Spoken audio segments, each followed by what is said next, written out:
Welcome to the podcast, Let the Prophet Speak. Today we continue our study of the book of Judges, the Sefer Shoftim, with the second half of chapter 2, that's Shoftim 2b. We ended the first part of this chapter in our last podcast, discussing how the people of the generation of Joshua and the generation of the Zikanim, the elders who succeeded Joshua's students and contemporaries, that during that generation the people heeded the warnings of the prophecies and stayed faithful to God. The second half is going to be kind of like a prologue to the entire book of Judges. It's the key to understanding the entire book. And like I said in the last podcast, it's kind of unique in the books of Tanakh, in the sense that it gives us a summary in the beginning, the key to understanding the whole thing. And you'll see that clearly as we read through it. And the basic idea is that it recounts the pattern, the entire pattern that you can expect to encounter during this entire period of time, which is covered by the book of Judges.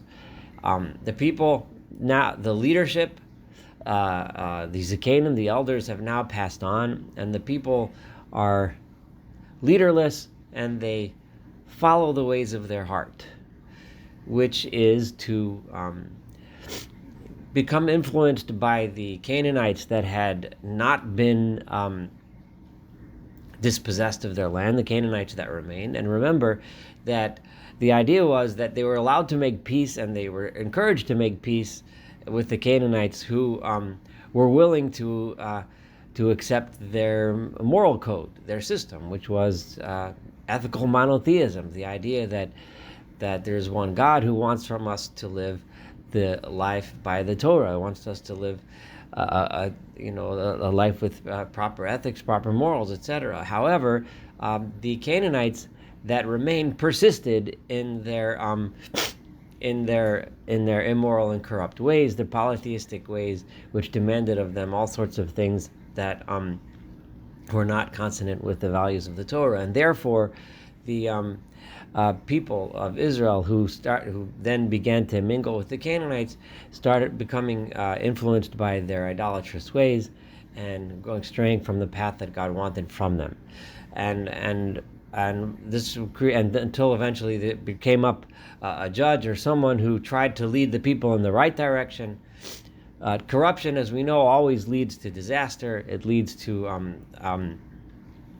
suffering, and then when this one judge would come and try to encourage the people to go on the right path and bring them back to God, the people would momentarily become inspired to return to the right path.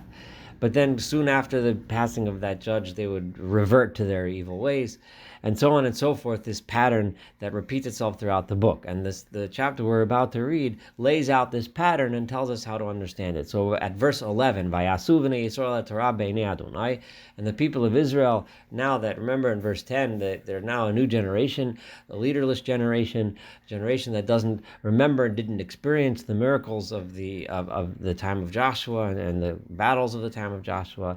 They did at Torah, they did evil b'nei Adonai, in the eyes of God, vayavdu et Baalim, and they worshipped the Baalim. The Baalim are the idols of Canaan.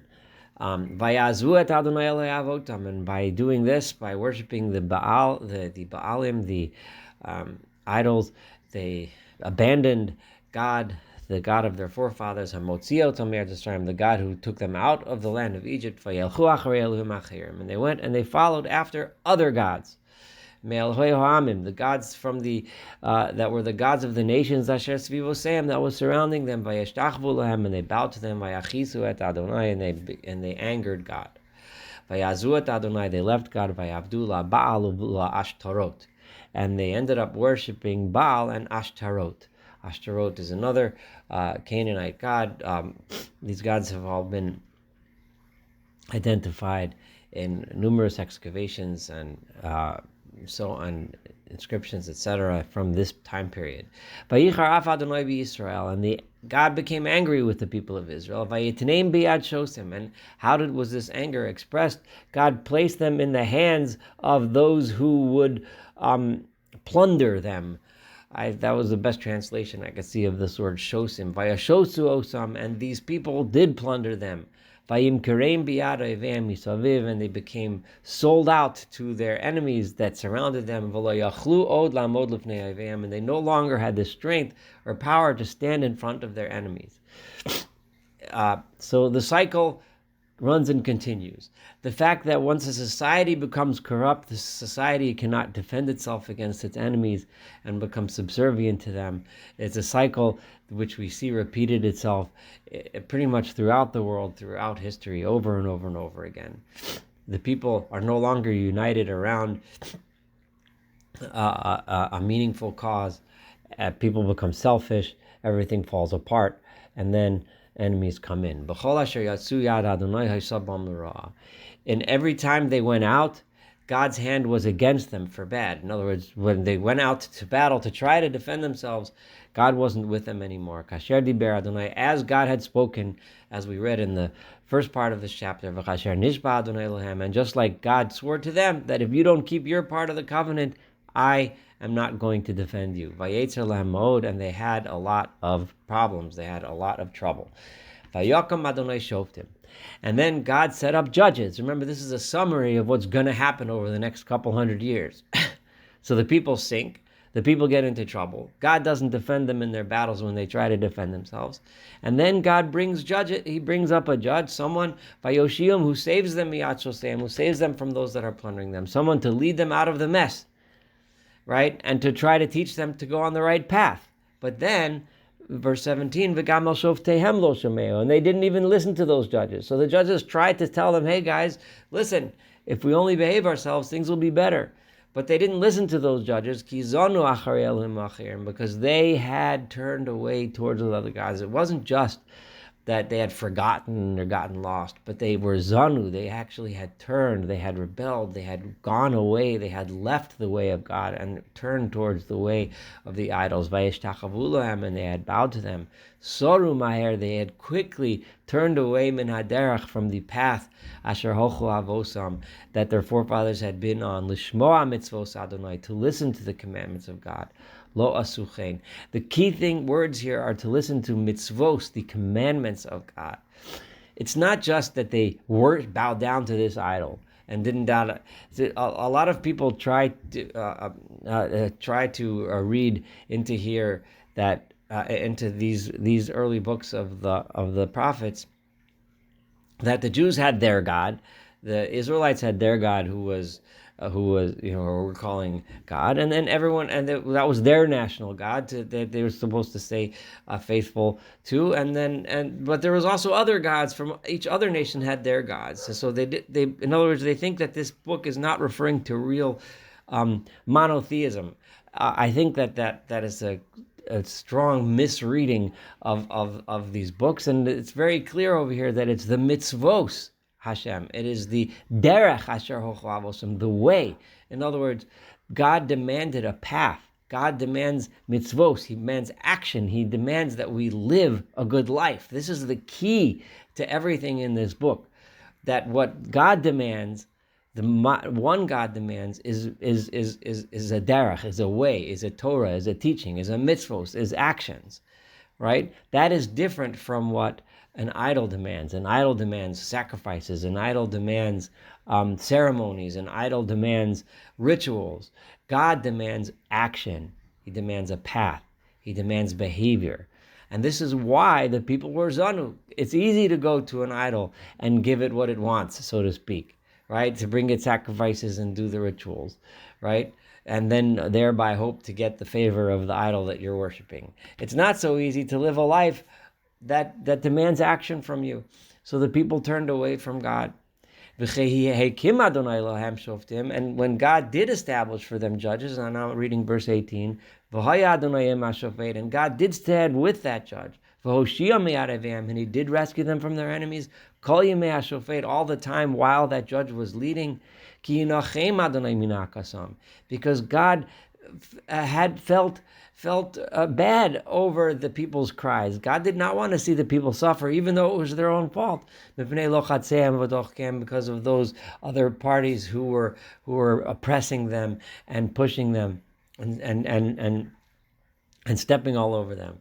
But then when the righteous judge or leader would pass on, they would return and go back to their evil path and be even worse than their parents. They would go after the other gods, to worship them and to bow to them. The key thing is, remember, when we talked about worshiping God, we talked about the derech, we talked about the mitzvos. But when we talk about how the people worship those other gods, the idols, it's la'avdam, to serve them, l'shtachavos, to bow to them. Lo hipilu mima alaleim u'midarkum akasha. They did not leave out any of the paths and ways that those people who serve the idols do. They went into it full-fledged idol worship. And then God again would get angry at the people of Israel. Remember, it seems repetitive, but that's the point. The point is to give us the idea that this is a cycle, and this entire book of Judges is going to be chronicling the cycles.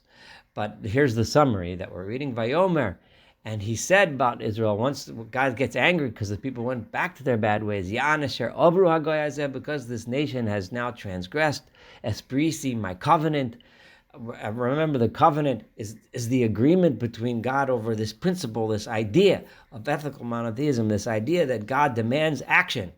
Asher tzivisi esavosam, action, to live a proper life as God commanded in the Torah, which I have commanded to their forefathers. They did not listen to my voice.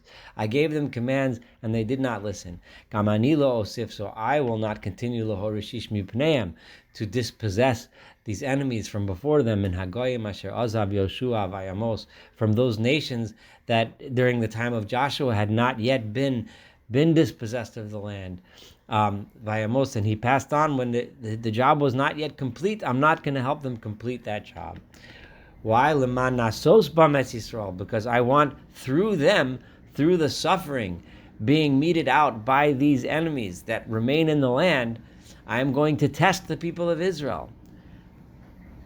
Again, the emphasis, Hashomrim heim et derech Adonai lolechet bam. Are they going to keep the way of God, to go in that path? I'm emphasizing this again because this is really important. The Judges, God in this book again emphasizes that what he demands is going in the path to do these things, these actions. Kasher shamru avosam, like their forefathers back in the time of Joshua when they were faithful to me. Imlo, or maybe I will see that no, they will not go in the path of God. Remember, God is introducing a new way to the world of introducing God. This is the mission of this nation, to demonstrate that what God demands from us is action. He demands from us good behavior. Vayanach Adonai et hagoyim ha'eleh, and God left those nations. Livoti horisham maher. He did not dispossess them quickly. V'lo nitanam biad Yoshua. He did not give them over to the hands of Joshua. They remained in the land in order to test the people, and the people unfortunately repeatedly failed those tests. That is a summary of what to expect from the rest of the book. We're going to continue this summary a little bit as we go into chapter 3. But soon we're going to start chronicling various stories of when the people went off the path, who the judge was who rescued them. We'll read about the stories of how those judges rescued them and how those judges attempted, sometimes successfully, sometimes less successfully, to bring the people back to God, and how when that judge passed on, people sunk right back into that hole. Thank you so much for studying chapter 2 with me. Looking forward to studying chapter 3 and the rest of this wonderful book of Judges together.